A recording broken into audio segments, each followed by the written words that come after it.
गुड़ारूस हैं, उनका नीलगायों का मुद्दा बड़ा छाया हुआ है और किसान काफ़ी प्रभावित हो रहे हैं उससे। आपने क्या मुद्दा उठाया?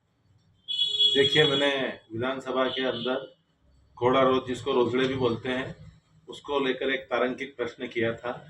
और विधानसभा के अंदर इस प्रश्न को मैंने उठाया कि हमारे मंदसौर जिले के अंदर, बल्कि संभाग उज्जैन संभाग, पूरे संभाग के अंदर लाखों की तादाद में ये घोड़े रोड हो गए हैं।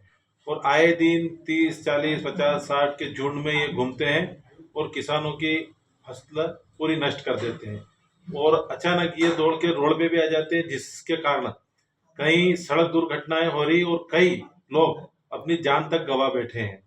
तो ये मुद्दा विधानसभा में उठाया था और कृषि मंत्री जी ने इस पर जवाब भी दिया था। उनके जवाब से मैं संतुष्ट भी नहीं था, क्योंकि उनका कहना था कि हम इसमें मुआवजा देते हैं। तो जो सरकार की मुआवजे की प्रक्रिया है वो बहुत कठिन है। उसके अंदर सबसे पहले तो ये नियम है कि 25% फसल का अगर नुकसान होता है तो मुआवजा दिया जाएगा। तो घोड़ा रोज का जो झुंड है वो दौड़ते हुए एक खेत से दूसरे खेत में, दूसरे से तीसरे में, तो 25% से ज्यादा तो किसका नुकसान होता नहीं है, तो किसानों को मुआवजा मिलता नहीं।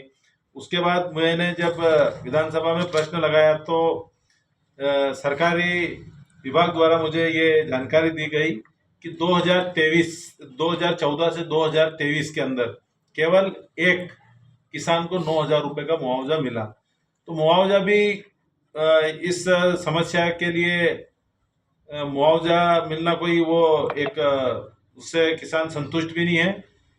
इसके लिए तो सरकार को कोई योजना बनानी पड़ेगी और इन घोड़ा रोज की संख्या अब नहीं बढ़े, उसके लिए या तो वन विभाग के अंदर इनको पकड़कर वन क्षेत्र में छोड़ दें, इनकी नसबंदी करें, तो ही ये समस्या खत्म होगी, वरना ये समस्या दिन पे दिन बढ़ती जा रही है। और मैं धन्यवाद देना चाहता हूँ विधानसभा के जो अध्यक्ष जी हैं, नरेंद्र सिंह जी तोमर।